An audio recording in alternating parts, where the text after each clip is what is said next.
আসসালামু আলাইকুম। সবাই কেমন আছেন? আশা করি সবাই ভালো আছেন। আজ আপনাদের জন্য নিয়ে এসেছি গল্পের দ্বিতীয় পর্ব। আশা করি গল্পটি আপনাদের ভালো লাগবে। তাহলে চলুন শুরু করা যাক।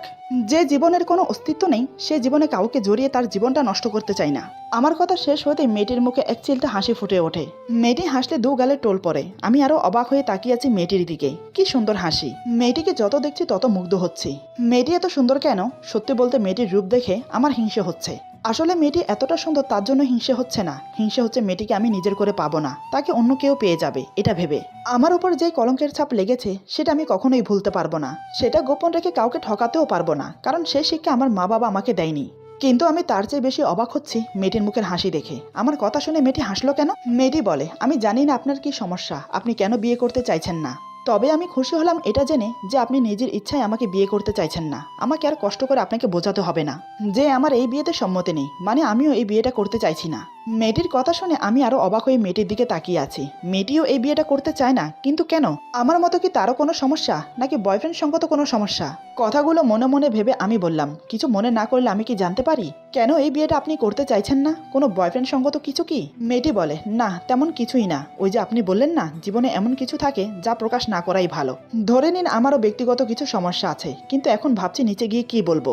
আমি বললাম, একই সমস্যা আমারও। এর আগে অনেকগুলো মেয়েকে রিজেক্ট করেছি, কিন্তু এখন আপনার মতো একটা সুন্দরী মেয়েকে রিজেক্ট করলে না জানি মা বাবা কি মনে করবে। মেয়েটি বলে, আমার ক্ষেত্রেও তাই হবে, তবে আরও একটা দিক ভাবার আছে। আমি বললাম, কোন দিকের কথা বলছেন? মেয়েটি বলে, দেখুন এই বিয়েটা ভেঙে গেলেও আবার কিন্তু আমাকে অন্য ছেলে দেখতে আসবে। হয়তো দেখা যাবে জোর করেই আমাকে বিয়ে দিয়ে দেবে। সেটা কিন্তু আপনার ক্ষেত্রেও হতে পারে। আমি বললাম, কথাটা আপনি মন্দ বলেননি, ভাববার বিষয় বটে। মেয়েটি বলে, এমন কোনো আইডিয়া আছে কি যাতে বিয়ে না করে সারা জীবন এভাবে থাকা যায়?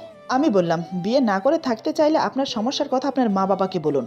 হয়তো তারা আপনার সমস্যার কথা শুনে বিয়ের জন্য আর প্রেশার দেবে না। আমার কথা শুনে মেয়েটি চমকে যায়। মেয়েটি উত্তেজিত হয়ে বলে, না না, সে কথা আমি কখনোই বলতে পারবো না। তারা যদি জানতে পারে তাহলে কি হবে আমি নিজেও জানি না। হয়তো তাদের দুজনকে হারাতে হবে আমাকে। না, আমি বলতে পারবো না, আমি বলতে পারবো না বলেই দু হাত মুখে চেপে ধরে কান্না করে দেয়। মেয়েটির কথা শুনে আর মেয়েটি কান্না করছে দেখে আমি তো অবাক। এমন কি সমস্যা যেটা মা বাবার সাথে শেয়ার করতে পারছে না? বিষয়টা আমাকে খুব ভাবাচ্ছে। মেয়েটিকে সান্ত্বনা দেওয়ার জন্য আমি বললাম, আরে আপনি এভাবে ভেঙে পড়ছেন কেন? প্লিজ প্রথমে আপনার কান্না বন্ধ করুন। ঠিক আছে, আপনাকে কিছু বলতে হবে না। আমার কাছে আরও একটি আইডিয়া আছে, আপনি একটু শান্ত হন, আমি বলছি। আমার কথা শুনে মেয়েটি এবার মুখ তুলে আমার দিকে তাকালো। চোখের জলে কাজল লেপটে গেছে, তাতেই চেহারাটা আরো মায়াবী লাগছে। আমি চোখের ইশারা করে আবার বললাম, শান্ত হতে। মেয়েটি কিছুক্ষণ সময় নিল নিজেকে ধাতস্থ করতে। চোখের পানি মুছে নিজেকে স্বাভাবিক করে বলে, বলুন, আমি শুনছি। আমি হঠাৎ করে বললাম, আমাকে বিয়ে করবেন? আমার কথা শুনে মেয়েটি থমকে গেল। চোখ দুটো রসগোল্লার মতো বড় বড় করে আমার দিকে তাকিয়ে আছে। হয়তো বুঝে উঠতে পারছে না আমাকে, কারণ আমি একটু আগে বললাম বিয়ে করতে চাই না, কিন্তু এখন আবার বলছি বিয়ে করতে। আমার মতলব কি সেটাই বুঝতে পারছে না। মেয়েটি নিজেকে স্বাভাবিক করে বলে, কি বলতে চাইছেন আপনি? আমি তো কিছু বুঝতে পারছি না। আচ্ছা, আপনার মতলব কি বলুন তো? আমি বললাম, আপনি একটু শান্ত হন, আমি আপনাকে বুঝিয়ে বলছি। দেখুন, আপনিও বিয়ে করতে চাইছেন না, আমিও চাই না, কিন্তু আমাদের মা বাবা চায় বিয়ে দিতে বা করাতে। আমি আপনি শত বোঝালেও মা বাবা শুনবে না। হয়তো জোর করে কোথাও না কোথাও বিয়ে দিয়ে দেবে, নয়তো করিয়ে দেবে। তার চেয়ে ভালো আমি আপনি বিয়ে করে নিলে হয় না? মেয়েটি বলে, তাও তো একই হলো, সেই বিয়েই তো হলো। আমি বললাম, আরে আপনি বুঝতে পারছেন না, দাঁড়ান আমি আপনাকে আবার বুঝিয়ে বলছি। আপনার আমার বিয়ে হলে আমরা দুজন আমাদের মতো করে চলতে পারবো। আমি কখনো নিজের অধিকার দাবি করব না আপনার কাছে। আপনিও ঠিক তেমনি স্বামীর অধিকার আমার কাছে চাইবেন না। আশা করি দুজন দুজনের মতো সারা জীবন কাটাতে পারবো। এদিকে আপনার মা বাবা আপনাকে আর প্রেশার দেবে না বিয়ের জন্য, আমাকেও আমার মা বাবা প্রেশার দেবে না বিয়ের জন্য। তবে আমাদের বিয়েতে আরো একটা কাজ সম্পূর্ণ হবে। মেয়েটি বলে, কোন কাজ? আমি বললাম, মুসলমান হিসেবে আমাদের বিয়ে করা ফরজ কিংবা সুন্নত বলতে পারো, কারণ হাদিসে এই দুটোরই উল্লেখ আছে। আল্লাহ এটাকে ফরজ করেছে, আর আমাদের প্রিয় নবী মোহাম্মদ সাল্লাল্লাহু আলাইহি সাল্লাম এটাকে সুন্নত বলে ঘোষণা করেছে। তাই আমাদের প্রত্যেকটা মুসলমানদের কর্তব্য বিয়ে করা। এখন আপনিই বলুন, আপনার কি সম্মতি? মেয়েটি বলে, এক মিনিট, এটা আপনার কোনো চাল নয় তো? আচ্ছা, আমি আপনাকে বিশ্বাস করব কিভাবে যে বিয়ের পর আপনি আপনার অধিকার খাটাবেন না? আমি মুচকি এসে বললাম, দেখুন বিয়ের প্রতি আমার কোনো ইন্টারেস্ট নেই। কথাগুলো বললাম জাস্ট আপনাকে সাহায্য করার উদ্দেশ্যে। আপনি আমাকে চোখ বন্ধ করে বিশ্বাস করতে পারেন, আর বিশ্বাস যদি না হয় তাহলে থাক, আমি আপনাকে জোর করব না। যদি আপনি আপনার ভালোটা না বোঝেন তাহলে আমি কে বলুন তো আপনাকে বোঝানোর? অনেক কথা হয়েছে আমাদের মাঝে, এর মধ্যে যদি ভুল কিছু বলে থাকি তাহলে ক্ষমা করে দেবেন। চলুন নিচে, আমাদের জন্য সবাই অপেক্ষা করছে। এই বলে আমি না দাঁড়িয়ে সোজা হাঁটা ধরলাম। মেয়েটির কি মনে হতে আমাকে পিছন থেকে ডেকে বলে, এই যে শুনুন। আমি পিছন ফিরে তাকিয়ে বললাম, আমাকে বলছেন? মেয়েটি বলে, না, আপনার সাথে থাকা আপনার বন্ধুকে বলছি। আমি অবাক হয়ে চারিপাশে তাকাতে লাগলাম। এখানে তো আমি আর মেয়েটি ছাড়া কেউ নেই, তাহলে আমার বন্ধু আসবে কোত্থেকে? মেয়েটি বলে, দেখে নিয়েছেন বন্ধুকে? আমি বললাম, কই, এখানে তো কেউ নেই, আপনি আর আমি ছাড়া। মেয়েটি বলে, যখন সেটা জানেন যে আপনি আর আমি ছাড়া কেউ নেই এখানে, তাহলে আমি কাকে ডাকবো? মেয়েটির কথা শুনে আমি বোকা বনে গেলাম। মুচকি একটা হাসি দিয়ে মেয়েটির সামনে গিয়ে দাঁড়ালাম। মেয়েটি বলে, আপনি এমন কেন? কথাটা যেন একরাশ অভিমান নিয়ে বলল আমাকে। আমি কিছুটা রোমান্টিক সুরে বললাম, কেমন আমি? মেয়েটি বলে, এই যে কথাগুলো বলে গটগট করে চলে যাচ্ছেন, আমাকে ভাবার একটা মিনিট সময়ও দিলেন না। আমি মেয়েটির মুখের সামনে ঝুঁকে চোখে চোখ রেখে বললাম, 1 মিনিট না, 5 মিনিট সময় দিচ্ছি, ভেবে বলুন। এই বলে আমি রেলিংয়ের সামনে গিয়ে দাঁড়ালাম। মেয়েটি সময় না নিয়ে একদম আমার পাশে এসে দাঁড়ালো। আমার পাশে দাঁড়িয়ে আমার চোখে চোখ রেখে বলে, আমি রাজি, তবে আমার কিছু শর্ত আছে। আমি বললাম, বলুন কি শর্ত? তবে আমারও কিছু শর্ত আছে। মেয়েটি বলে, আপনার আবার কিসের শর্ত? আমি বললাম, বারে, আপনার শর্ত থাকতে পারে, আমার থাকতে পারে না। মেয়েটি বলে, ঠিক আছে, তবে আগে আমি বলি। আমি বললাম, ওকে, আমি শুনছি। মেয়েটি বলে, বিয়ের পর কোনো অধিকার খাটাতে পারবেন না, আমাকে আমার মতো চলতে দেবেন, আমাকে টাচ করার একদম চেষ্টা করবেন না, কোনো কিছুর অজুহাত দেওয়া চলবে না। আমি বললাম, ঠিক আছে, আমি এগুলোর কোনোটাই করব না, এখন আমার শর্তগুলো শুনুন। আমাকে আমার মতো করে চলতে দেবেন, কখনো কোনো কিছুতে কৈফিয়ত চাইবেন না, মা বাবার সামনে স্বামী স্ত্রীর মতো ব্যবহার করবেন, তারা যেন কোনোভাবেই বুঝতে না পারে আমাদের মাঝে কি চলছে। যদি আপনার কোনো সমস্যা হয় কিছুতেই আমাকে ক্লিয়ারভাবে বলবেন, তাহলে আমি চেষ্টা করব সমাধান করতে। মেয়েটি বলে, ঠিক আছে, আমিও আপনার কথা রাখতে চেষ্টা করব। আমি বললাম, আপনার নামটা তো জানা হলো না, যদি কিছু মনে না করেন নামটা কি জানতে পারি? মেয়েটি বলে, আমার নাম রাইসা খন্দকার ঈশা। আমি মুচকি একটা হাসি দিয়ে বললাম, আপনার নামটাও আপনার মতো সুন্দর। তারপর আমরা আরও কিছুক্ষণ টুকিটাকি কথা বলে নিচে চলে এলাম। আমাদের আসতে দেরি হতে দেখে সবাই ধরে নিয়েছে আমরা একে অপরকে পছন্দ করে ফেলেছি, তার মানে এই বিয়েটা হচ্ছে। আমরা নিচে এসে আমাদের সম্মতি জানিয়ে দিলাম। এটা শুনে সবার বুকের উপর থেকে যেন একটা বোঝা নেমে গেল। সবাই একে অপরকে মিষ্টি খাওয়াতে শুরু করেছে। তাদের খুশি দেখে আমার খুব ভালো লাগছে। তার চেয়ে বেশি ভালো লাগছে মেয়েটিকে বিয়ে করব সেটা ভেবে। যেমনই হোক, মেয়েটি উঠতে বসতে আমার চোখের সামনে থাকবে, মন ভরে তার সৌন্দর্য দেখব। যে অন্যের হবে বলে মনে কষ্ট পেয়েছিলাম, সে এখন আমার হচ্ছে। কিন্তু কাজটা কি আমি ঠিক করছি? আমি পারবো তো নিজেকে ধরে রাখতে? জানি না সামনে কি হবে। যে পাপের স্মৃতি মাথায় বয়ে বেড়াচ্ছি, সেটা তো আমি কোনো দিনও মন থেকে মুছতে পারবো না। কথাটা মনে হতে হাসি মুখটা নিমেষেই কালো হয়ে গেল।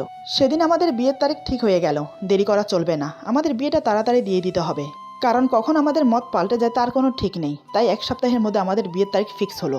সময় কোন দিক দিয়ে চলে যায় সেটা আমরা বুঝতেই পারি না। নদীর স্রোতের মতো দিনগুলো পেরিয়ে গেল। আজ আমার বিয়ে, পুরো বাড়ি সুসজ্জিত করা হয়েছে। শত রাগ অভিমান ভুলে বন্ধুদেরকে ইনভাইট করলাম। আমি বিয়ে করছি শুনে সবাই মনে মনে অনেক খুশি। বিয়ের দিন ওরা 4 জন এলো। এতদিন পর আমার সাথে দেখা। এসে 4 বন্ধু ঝাঁপিয়ে পড়লো আমার উপর।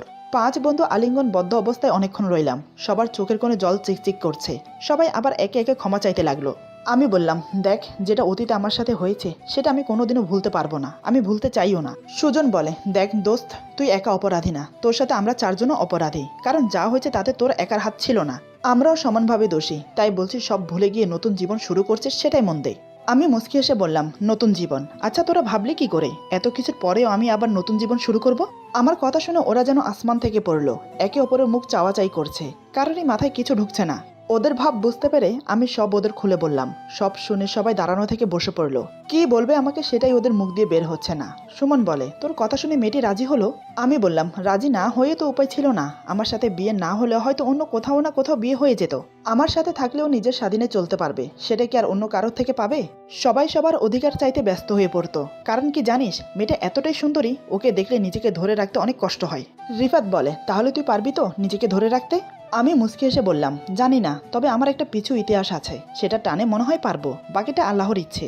আল্লাহ যা করেন ভালোর জন্য করেন, ওনার উপর ভরসা আছে আমার, উনি আমাকে ঠকাবেন না। হাবিব বলে, তাই যেন হয়। কিছুক্ষণের মধ্যে আমরা সবাই বেরিয়ে পড়লাম মেয়েটির বাড়ির উদ্দেশ্যে। বরযাত্রী নিয়ে পৌঁছতে বেশিক্ষণ সময় লাগলো না। খুব সুন্দর করে আমাদের অভিনন্দন জানিয়ে ভেতরে নিয়ে গেলেন। আমি স্টেজের চেয়ারে বসে আছি। আমার বন্ধুরা ঘুরে ঘুরে এদিক ওদিক দেখছে। হঠাৎ ওদের কি মনে হতেই একে অপরকে বলছে, চল আগে আমরা রাফির বউ দেখি। সুমন বলে, তোরা কি পাগল হলি? আমাদেরকে বউ দেখতে দেবে? হাবিব বলে, আরে চিন্তা করিস না, যেভাবে হোক আমরা বউ দেখব। কেউ জিজ্ঞেস করলে বলবি আমরা মেয়ে পক্ষের, ছেলে পক্ষের, এটা যেন কারোর মুখ থেকে বের না হয়। এই বলে ওরা দল বেঁধে চলে গেল বউ দেখতে। জানি না কিভাবে ওরা বউ দেখলো। বউ দেখেই ওদের একে অপরের মুখ হাঁ হয়ে যায়। চোখগুলো গোল গোল হয়ে বেরিয়ে আসতে চাইছে। একে অপরের মুখের দিকে তাকাচ্ছে, কারণ মুখ দিয়ে কোনো কথা বের হচ্ছে না। ভুল দেখছে ভেবে চোখ মুছে আবার দেখলো। কিন্তু না, ওরা ভুল দেখছে না, ওরা চোখে ঠিকই দেখছে, কিন্তু তার চেয়ে বড় কথা হলো এটা কিভাবে হতে পারে। এটা তো এক প্রকার অসম্ভব। ওরা অবাক হচ্ছে মেয়েটির সৌন্দর্য দেখে না। ওদের আশ্চর্য হওয়ার কারণ মেয়েটিকে দেখেই ওরা চিনতে পেরেছে। মেয়েটিকে ওরা চিনে। মনে মনে নানান প্রশ্ন উকিঝুঁকি মারছে, কিন্তু একটা প্রশ্নেরও উত্তর খুঁজে পাচ্ছে না। হাবিব রিফাতের হাত ধরে বলে, দোস্ত এখানে আর এক মুহূর্ত না, নিচে চল রাফির কাছে। এই বলে ওরা চারজন হন হন করে বেরিয়ে চলে এলো নিচে। চারজনই ঘামছে প্রচুর। আমি ওদেরকে দেখে বুঝতে পারছি না কি হয়েছে ওদের। আমি বললাম, কি রে তোরা কোথায় ছিলি, আর তোদেরকে এমন দেখাচ্ছে কেন, কি হয়েছে? রিফাত উত্তেজিত হয়ে বলে, দোস্ত ওই। এমন সময় হাবিব ওর মুখ চেপে ধরে বলে, কিছু না কিছু না, আমরা এতক্ষণ রান্নাঘরের ওখানে ছিলাম তো তাই এমন ঘেমে গেছি, তেমন কিছুই না, তুই টেনশন করিস না, তুই বস, আমরা আছি। এই বলে ওরা চারজন একটু আড়ালে চলে গেল। ব্যাপারটা কি হচ্ছে আমার বোধগম্য হলো না। হাবিব রিফাতের মুখ ছেড়ে দিয়ে বলে, দিচ্ছিলি তো একটু আগে সবকিছু পণ্ড করে, কথাটা কি তোর পেটে হজম হচ্ছিল না? এখন যদি ও জানতে পারতো তাহলে কি হতো ভেবে দেখেছিস? সুজন বলে, দেখ আমাদের কি উচিত না ওকে সব জানানো? হাবিব বলে, না, ওর জীবন আবার নতুন করে শুরু হতে চলেছে, যেভাবে চলছে সেভাবে চলতে দে, পরে দেখা যাবে কি হয়। তবে এখন এই মুহূর্তে যেটা দেখেছি, যেটা শুনেছি, যেটা বুঝেছি সব হজম করে ফেল, কারোর মুখে যেন কোনো কথা না শুনি। অগত্যা ওরা সবাই আমার কাছে সবকিছু গোপন করে গেল। কি গোপন করেছে, কি হয়েছে আমি নিজেও জানি না। এরপর আমাদের বিয়েটা সম্পূর্ণ হলো কোনো ঝামেলা ছাড়া। বিয়ে কমপ্লিট হওয়ার পর সবার থেকে বিদায় নিয়ে ঈশাকে নিয়ে গাড়িতে বসলাম। ঈশা আমার পাশে বসে কান্না করছে, নিজের ফ্যামিলিকে ছেড়ে যাচ্ছে। কান্না করাই স্বাভাবিক। আমার মনে খুব চাইছে ওর হাত ধরে বলি কান্না না করতে, ওকে সান্ত্বনা দিতে, কিন্তু ও যদি ভেবে বসে আমি অধিকার আদায় করছি, তখন তো আবার ভুল বোঝাবুঝি হবে। তাই অনিচ্ছা থাকা সত্ত্বেও চুপচাপ বসে রইলাম। এক সময় আমাদের গাড়ি বাড়ির ভিতরে প্রবেশ করলো। গাড়ি থেকে প্রথমে আমি নেমে এলাম। আমি এসে গাড়ির ডোর খুলে ঈশাকে নামতে বলি। আমার কথা মতো ঈশা নামতে গিয়ে পা মুচকে পড়ে যেতে গেলেই আমি ওর হাত ধরে ফেলি। ঈশা কিছু বলার আগেই আমি বললাম, সরি, আপনাকে ধরতে বাধ্য হলাম, কারণ আপনি পড়ে যাচ্ছিলেন। আগে এখানে একটু বসুন, তারপর না হয় আস্তে ধীরে উঠে যাবেন। আমার কথা মতো ঈশা গাড়ির সিটে বসে পড়লো। ঈশার মুখ দেখে বেশ বুঝতে পারছি ও পায়ে ব্যথা পেয়েছে। আমি বললাম, কি হয়েছে, কোনো সমস্যা? ঈশা ব্যথায় চোখ বন্ধ করে ঢোক গিলে বলে, পাটা মনে হয় মুচকে গেছে। ভারী লেহেঙ্গার কারণে ঈশা নিজের পা দেখতেও পারছে না। চারিপাশে তাকিয়ে দেখলাম বাড়ি ভর্তি মানুষ, সবাই আমাদের দিকে তাকিয়ে আছে। এমনও তো অবস্থায় আমি কি করব সেটাই বুঝতে পারছি না। তারপরও আমতা করে বললাম, ইয়ে মানে বলছিলাম কি, আপনি যদি অনুমতি দেন তাহলে আমি দেখতে পারি। আমি ওর পায়ে হাত দেই, এটা মনে হয় ও চায় না, তাই চুপ করে আছে। আমি ব্যাপারটা বুঝতে পেরে বললাম, আচ্ছা ঠিক আছে, এখন কি আপনি পায়ে হেঁটে যেতে পারবেন? আমার কথা শুনে এসে আমার দিকে করুণ চোখে তাকিয়ে দুদিকে মাথা নেড়ে না বলে। আমি লক্ষ্য করলাম ওর চোখের কোণে জল চিকচিক করছে, সাথে এটাও বুঝতে পারলাম পায়ে অনেক ব্যথা পেয়েছে। আমি বললাম, দেখুন এমন অবস্থায় আপনি পায়ে হেঁটে যেতে পারবেন না, তাই বলছিলাম যে যদি কিছু মনে না করেন আমি কোলে করে নিয়ে যাব, যদি আপনি অনুমতি দেন। ঈশা উপায়ন্তর না পেয়ে বলে, ঠিক আছে। আমি আর দেরি না করে অনুমতি পাওয়া মাত্রই ওকে কোলে তুলে নিলাম। আমি ওকে কোলে তুলে নিতেই ও আমার গলা জড়িয়ে ধরে। আমি এক নজর ওর দিকে তাকিয়ে চলতে শুরু করলাম। ঈশা আমার গলা জড়িয়ে ধরে আমার দিকে তাকিয়ে আছে। বিয়ের প্রথম দিনই যে এমন হবে এটা ভাবতে পারিনি। এদিকে বাড়ি ভর্তি মেহমান আমাদের দিকে তাকিয়ে আছে। আমার চার বন্ধু এসব দেখে মিটে মিটে হাসছে, যেন মনে হচ্ছে এতে ওদের অনেক আনন্দ হচ্ছে। আমি ঈশাকে কোলে করে নিয়ে গিয়ে ওর জন্য নির্ধারিত রুমে বসিয়ে দিলাম। ঈশা যখন আমার কোলে উঠে আমার গলা জড়িয়ে ধরে তখন আমার কাছে অন্যরকম একটা অনুভূতি লাগছিল। কেমন একটা রোমান্টিক ফিলিংস আসছিল। বললাম না, আল্লাহ যা করে ভালোর জন্যই করে, আমার মনে হয় এখান থেকেই শুরু। আমি ওকে বসিয়ে দিয়ে ফিসফিস করে জিজ্ঞেস করলাম, কোনো সমস্যা হচ্ছে না তো? ঈশা মাথা নিচু করে দুই দিকে মাথা নাড়িয়ে না বলে। আমি আর কিছু না বলে চলে এলাম। বাহিরে আসতে দেখে আমার চার বন্ধু সবাই মিলে আড্ডা দিচ্ছে। আমাকে আসতে দেখেই হাবিব বলে, বাহ ভাই বাহ, কেমন হিরোর মতো ভাবিকে নিয়ে চলে গেলি কোলে করে, আমাদেরকেও ফেল করে দিলি। অবশ্যই আমরা এখনো বিয়ে করিনি। আমি বললাম, দেখ আমি ওকে ইচ্ছে করে কোলে নেইনি, আসলে ওর পা মুচকে গেছে, হাঁটতে পারছিল না, তাই বাধ্য হয়ে কোলে নিতে হলো। রিফাত বলে, যাই বলিস ভাই, ভাবি কিন্তু দারুণ, সত্যি ভাই তোর পছন্দ আছে। বিয়ে করবি না করে ভালোই দান মারলি, কি বলিস তোরা? সবাই ওর কথায় সহমত জানিয়ে বলে, হ্যাঁ ভাই হ্যাঁ, সত্যি বলেছিস, এবার আমাদের ট্রিক দিতে হবে। আমি ওদের কথাবার্তা শুনে আশ্চর্য হয়ে গেলাম। আরে বিয়েটা তো শুধু নাম মাত্র, সবাইকে দেখানোর জন্য, তারপরও বলছে ট্রিক দিতে হবে ওদের। আমি বললাম, এই তোরা কিসের ট্রিক চাইছিস রে? এটা কি সত্যি সত্যি বিয়ে? এটা তো জাস্ট লোক দেখানো বিয়ে। সুমন বলে, অত শত বুঝি না, আমরা ট্রিক চাই ব্যাস। এভাবে আমরা পাঁচ বন্ধু অনেকক্ষণ কথা বললাম। দেখতে দেখতে রাত 12টা বেজে গেল। এদিকে আমাদের বাসরঘর সম্পূর্ণ সাজানো হয়ে গেছে। ঈশাকে নিয়ে গিয়ে বসিয়ে দেওয়া হয়েছে বাসর ঘরে। 12:30টার দিকে আমাকে বাসর ঘরের দিকে পাঠালো। দরজার কাছে দাঁড়িয়ে ইতস্তত করছি, ভিতরে যাব কি যাব না, কিছুটা কনফিউশন লাগছে। এদিকে দূরে দাঁড়িয়ে আমার বন্ধুরা মিটিমিটি হাসছে আমার অবস্থা দেখে। একসময় ওরা এসে আমাকে ধাক্কা দিয়ে রুমে প্রবেশ করিয়ে দরজাটা আটকে দিল। আমিও কিছু উপায়ন্তর না পেয়ে দরজা লাগিয়ে দরজার কাছেই দাঁড়িয়ে আছি। ঈশা বড় একটা ঘুমটা দিয়ে খাটে বসে আছে। আমি ওর দিকে তাকিয়ে মনে মনে ভাবছি, আচ্ছা ও কেন বড় ঘুমটা দিয়ে বসে আছে? আমাদের বিয়ে তো লোক দেখানো। আচ্ছা, ওর কথা বাদই দিলাম, কিন্তু আমার কেন এমন লাগছে? আমি কেন দরজার কাছে দাঁড়িয়ে আছি? এসব ভেবে মনে সাহস নিয়ে ধীরে ধীরে ওর সামনে গিয়ে দাঁড়ালাম। আমি ওর সামনে গিয়ে দাঁড়াতেই ঈশা টুপ করে খাট থেকে নেমে আমাকে সালাম করে। ব্যাপারটা বুঝে ওঠার আগেই ঘটে যায়। আমি তো স্তব্ধ হয়ে দাঁড়িয়ে আছি। এটা কি হলো? আমার এখন কি বলা উচিত সেটাই বুঝতে পারছি না। আমার ভাবনার মাঝে ঈশা বলে, এই রাতে 2 রাকাত নফল নামাজ পড়তে হয়, মনে আছে? এটা শুনে আমি আরো অবাক হলাম। যে বিয়েটা আমরা শুধু লোক দেখানোর জন্য করেছি, সেই বিয়েতে এত ফর্মালিটি পালন করার কি আছে? আমি বললাম, একটা কথা বলো তো, তুমি কি করতে চাইছো?